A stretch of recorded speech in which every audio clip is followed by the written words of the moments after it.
آیت کریمہ کا پس منظر یہ ہے کہ جان عالم تشریف فرما ہے، حضور کے ایک صحابی ہیں، ان کا نام حضرت ثوبان ہے، انصاری صحابی ہیں، جان عالم کے بارگاہ میں حاضر رہتے ہیں۔ اچانک ان کے چہرے کی لالی غائب ہو گئی، چونکہ عرب جو ہوتے ہیں وہ سرخ رنگ کے ہوتے ہیں، عرب رجال، عرب مرد سرخ رنگ کے ہوتے ہیں،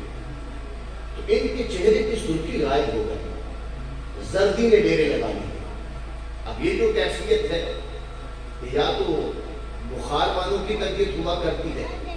یا ان کی کیفیت ہوا کرتی جو انتہائی مغموم ہو، پریشان ہو۔ حضور کے بارگاہ میں بیٹھے تھے، ایک دن میرے کریم آقا علیہ السلام نے پوچھ لیا، ما لک یا ثوبان، اے ثوبان کیا معاملہ ہے، یہ حالت کیا بنا رکھی ہے، خیریت تو ہے؟ جب میرے مصطفیٰ نے حضرت ثوبان سے پوچھا تو حضرت ثوبان عاشق صادق سے آنکھوں سے اشک جاری ہو گئے، آنسو بہنے لگے، عرض کرنے لگے، بندہ نواز جو لمحے آپ کی بارگاہ میں گزرتے ہیں،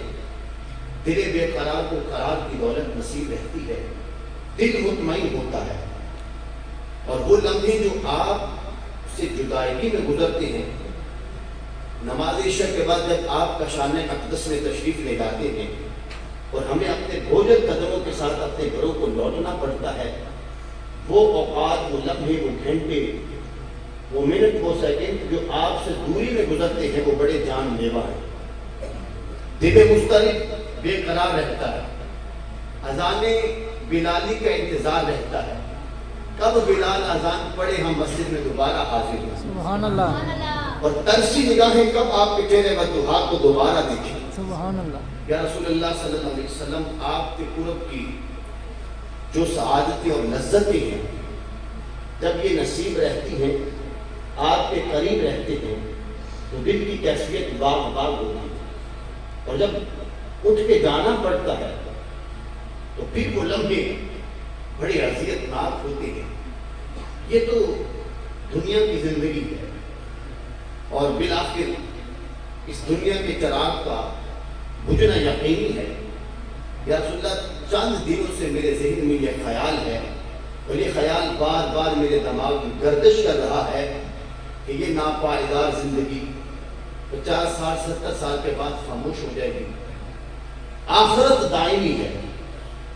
جنت میں ہمیشہ کی زندگی ہے، وہاں پر موت نہیں ہے،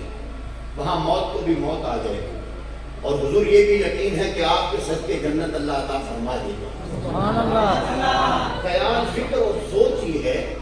کہ آپ تو نبیوں کے سردار ہیں، آپ تو امام الانبیاء ہیں، آپ تو وجہ وجود کائنات ہیں، آپ تو کونین کے لیے رحمت ہیں، آپ قاسم جنت ہیں،